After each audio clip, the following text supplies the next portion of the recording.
From Studio A in Texas, USA, it's the award-winning In-Wheel Time Car Show. Today, our car of the week will be the Infiniti QX80. We'll give you an in-depth review. We got a couple of special guests we think that you'll really enjoy. You'll also get this week's automotive news, the car clinic, and more. It's all just ahead on today's In-Wheel Time Car Show. It is Saturday, November 28th, 2020. Howdy, along with Mr. Jeffrey.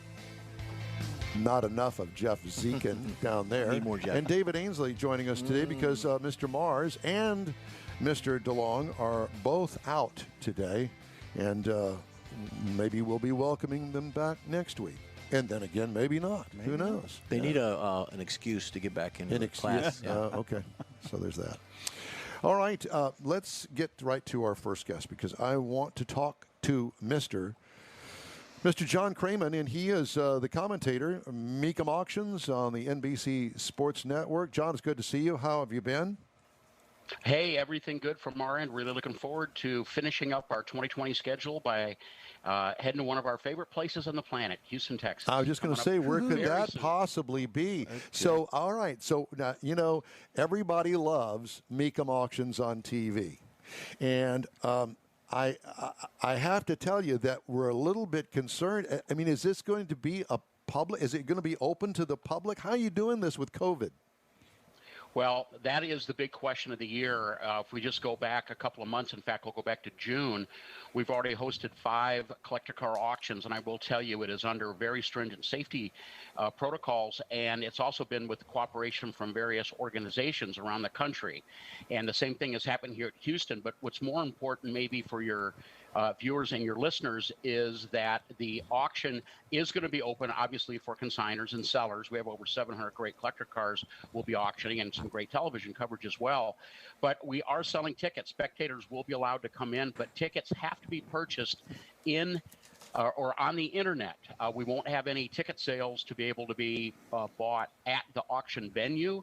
And this is to reduce lines and to reduce contact with everybody. So what we're doing daily temperature checks. We've got plastic isolating. We're reducing as much as possible person-to-person contact. The seating areas are spread out. There's plexiglass virtually everywhere. The cars are spread apart further than ever before. And we've already done five. Well, this will be collector car auction number 6, and we've already done almost $150 million worth of sales. Oh, my. Collector cars since June, right in the middle of the pandemic, which signals one thing, and that is the state of the collector car world is as good as it's ever been during these crazy times. Who would have thought, huh? And I imagine that everybody's got a mask up as well. Masks are mandatory at all time. The only exception to that is the auctioneer. Once he's up on his pedestal, he's up high enough and enclosed in plexiglass, he's allowed to take his mask off, but as soon as he leaves that perch, masks come on. And I just have to say there's been tremendous cooperation, regardless of your thoughts about masking or politics. It has nothing to do with anything.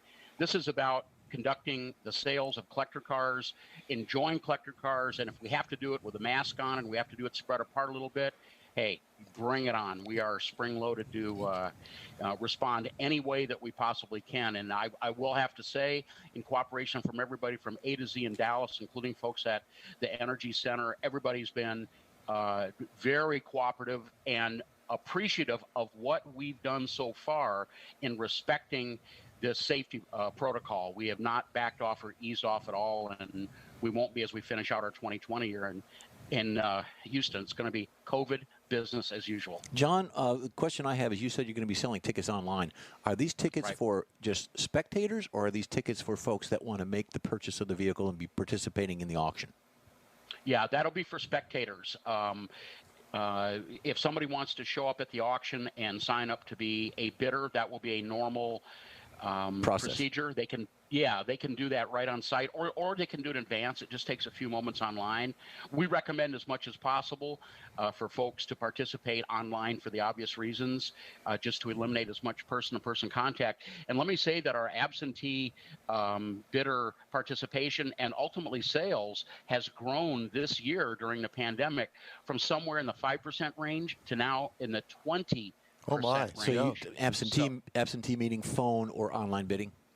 That is exactly correct. And what we've done is we've improved our computer, both our hardware and our software. In fact, having nothing to do with this pandemic, we actually debuted at our Kissimmee, Florida auction in January. Well, a couple of years at our home office, we called the project Operation High Rise. And we got a much more efficient way to do, in particular, the internet bidding. It used to be about a 5 to 7 second delay, a lag time, and sometimes it would even kick out and lock up. Now it's seamless. It's less than a 1 second lag time, and it's really made people that want to participate on the computer jump on board. And man, the timing could not have worked out any better for us. So are there differences? You want to go kick the tires, you want to go touch it, look at it up close and smell the interior. How does that differ now with the online and the phone? Say Don buys a vehicle and maybe he's not satisfied with it. Are there concessions about that because you bought it online? Yeah, here's what we do. It's a really good process. Again, it's been many years in development. Keep in mind, Mecum Auction's been around since 1988. We're the world's largest collector car auction company by far now, handling over 20,000 entries annually. And with the popularity of these absentee bidding, the numbers going way up, what we've done is we offer a car preview to all registered absentee bidders, whether it be phone or internet. It doesn't matter. We're a Mecum representative. I've actually done quite a few of them myself. We'll go out and we'll walk around the car, get the potential buyer on the phone and walk around the car with their cell phone, describe it accurately and objectively, I must say, and then allow them to ask any questions. And it's, I will say I've been with Mecum since 2006. I've done certainly hundreds, maybe even over 1,000 car previews. A lot of those were winning bidders, and knock on wood, not one person yet has felt that the car was not described accurately. So I just say that as car guys with wanting to be as factual and objective as possible about describing these cars to somebody that's relying on us to be their eyes and ears, we take it very seriously. We're all car guys. We live and breathe it just like you guys do, just like our customers do, and it's everybody working together, and it's a really good process. So very high success rate in this new protocol, and it's made a big difference. It's really helped us to continue to post some really strong and impressive numbers So, this year. John, let's go over the hours, not only when the doors physically open. I assume that it's going to be still out there at NRG Center. When the doors open and when television coverage starts and ends each day. Thursday, Friday, Saturday, correct? Yeah, 3-day auction. That's December 3rd through the 5th. The gates will open at 8 o'clock. The first car will hit the block about 10 a.m. Not sure when we're going to be done because that all depends on the auction pace, but I would guess probably by about 5 o'clock every day. Tickets are $30. Somebody wants to come out to the auction, go to Mecum.com and just follow the prompts to get the tickets bought. We've got 15 hours of television coverage that kicks off on Thursday at 6 p.m. Eastern time. That would be Houston time. That would be 5 p.m. So for folks that can't go out to the auction and they want to catch some of the coverage, tune in there. We'll have 5 hours each day. Check your listings on those. And the only thing people are really going to notice when they get to the auction, different than it would be in normal years, other than the mask wearing, is everything is spread further apart. The cars are displayed so they're not literally on top of each other. The seating areas, both for spectators and for bidders, is much more spread out, where we are taking the social distancing very seriously and we are following all the guidelines.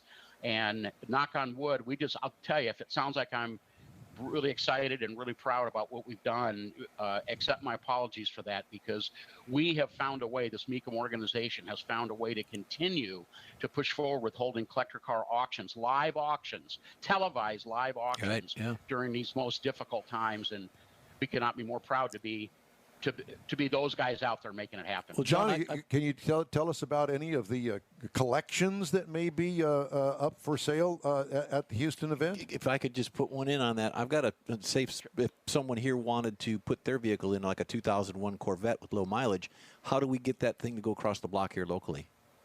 Yeah, there's still plenty of time to get the vehicle entered. If you want to do it in advance of the auction, you either call the Mecum offices or go to Mecum.com and just follow the prompts for consignments. Very easy, simple to do.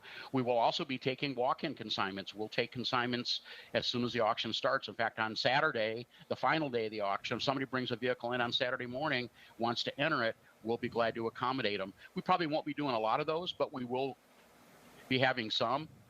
I just got to say the current darling, as you guys know, the current darling in the automotive world is just the massive success of the C8 Corvette, the all-new mid-engine 2020 Corvette. Right. Yep. And this auction, the Houston auction, will have our 8th 2020 C8 Corvette that we've sold. So far, we're 100% on the sell-through ratio. And we have a Z51 1LT in white with the red interior with like 100 miles on it. It's selling at no reserve. That'll be crossing the block. We'll see if the roughly $20,000 over window sticker premium to be able to buy these cars continues at Houston. So yeah, I was thinking the 2001 Corvette is going to do the same. Yeah.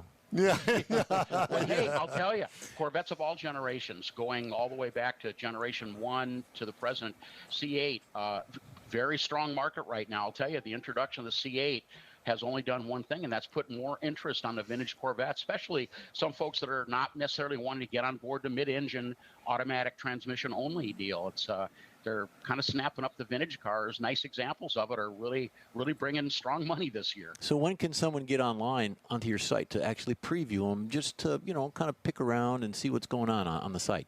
When's the first available they can do that for Houston? I'm really glad you asked that, because for those of your listeners and viewers that have never been to Mecum.com, now's the time to do it. Just a little tip. If you go to Mecum.com to look at the inventory, most of it is posted now. So people can go literally as we're speaking and look at hundreds and hundreds of great collector cars, descriptions, multiple pictures.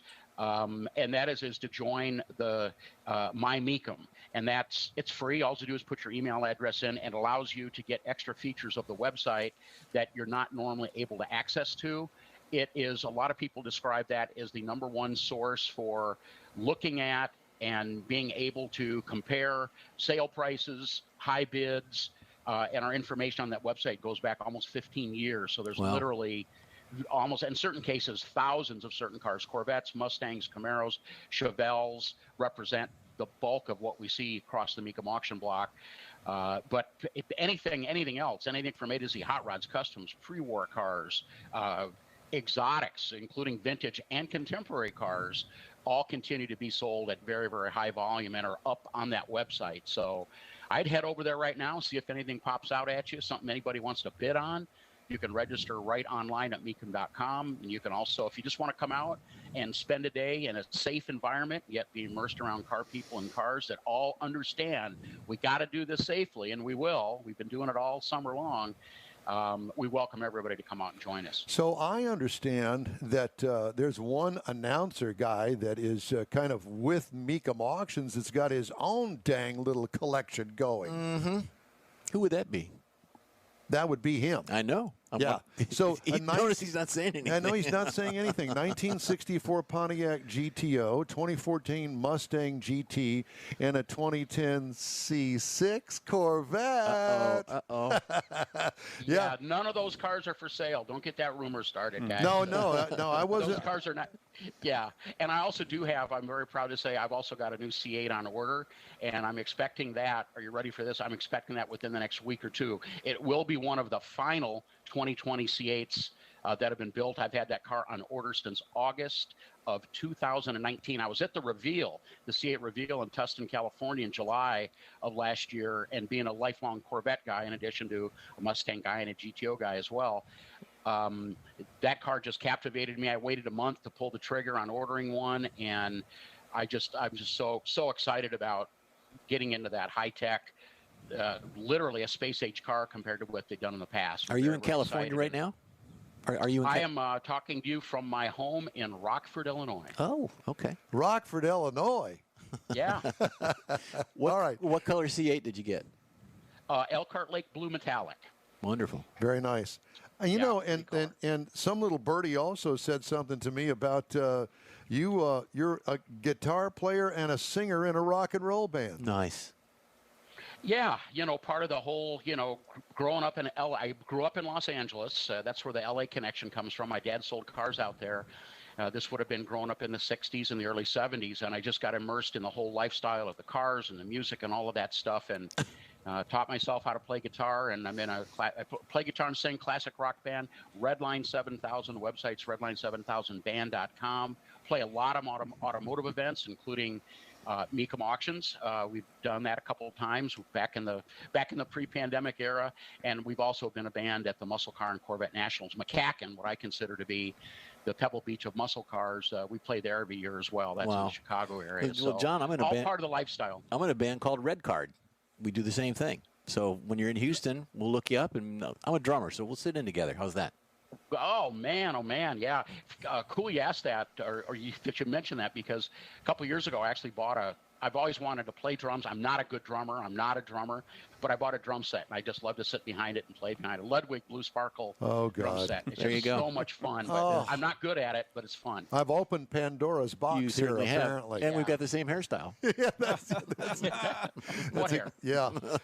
So what, besides the Corvettes that are going to be at the Mecum auction, I mentioned this earlier, are there any collections? Because, usually you guys come to Houston and there's at least somebody's collection that's being auctioned off. Do you have any of that, to your knowledge, here in Houston this year?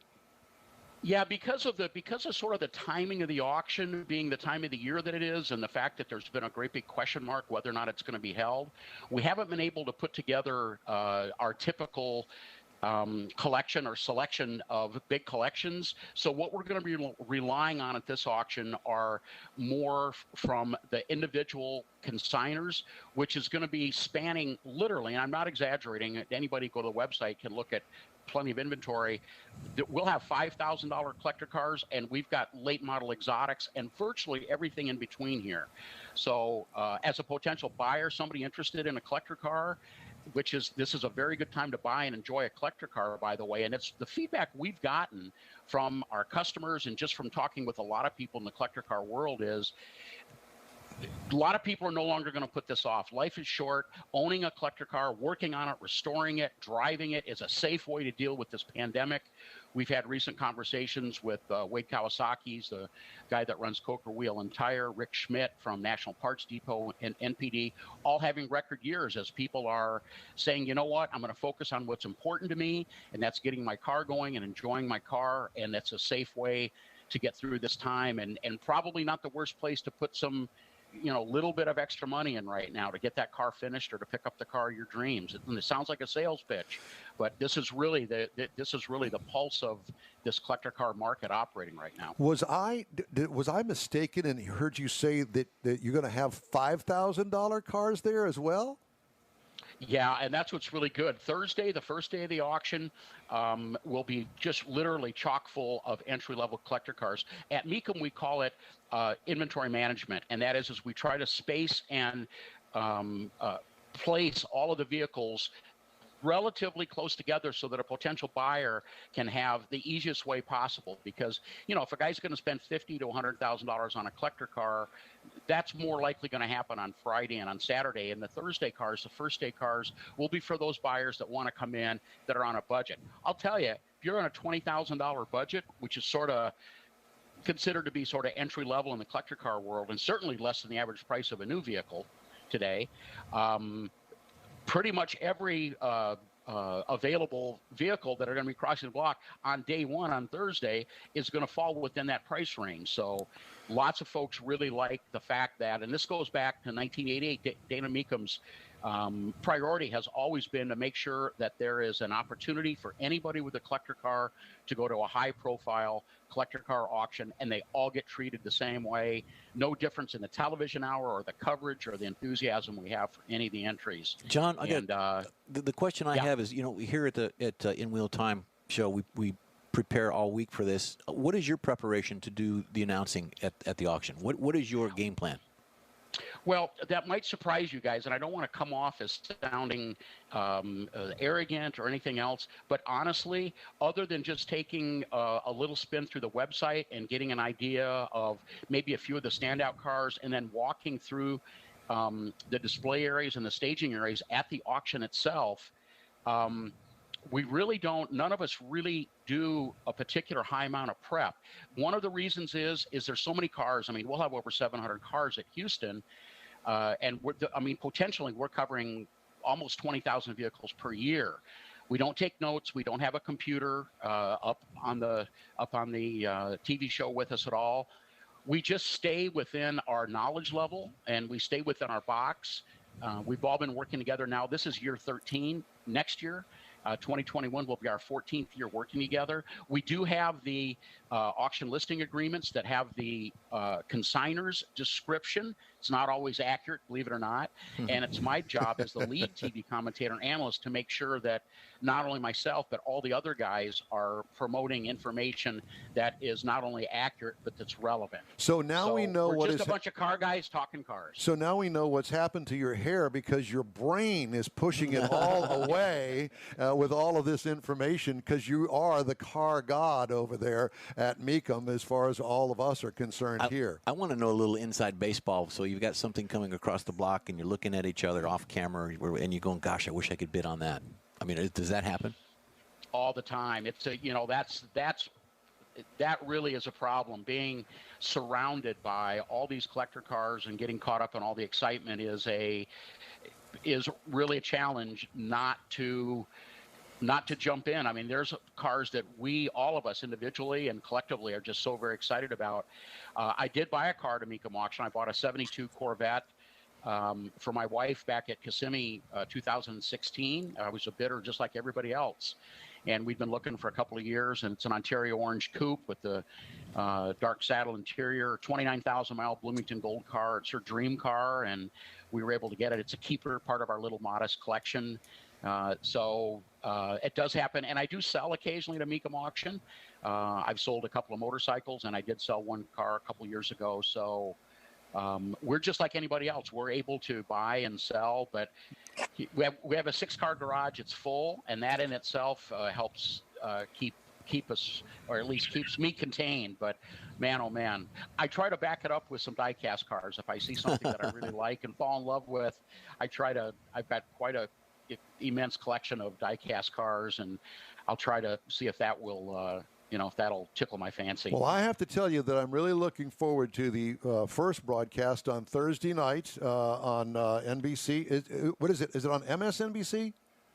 NBCSN, and we'll kick off at 6 o'clock Eastern Time on Thursday. And see that what really excites me, John, is the fact that we're going to have to, go to the Mecum auction as opposed to my boycotting the NFL. So I've got some sort of a. There you go. I've got some sort of an alternative, and I really appreciate that. Thank you so much.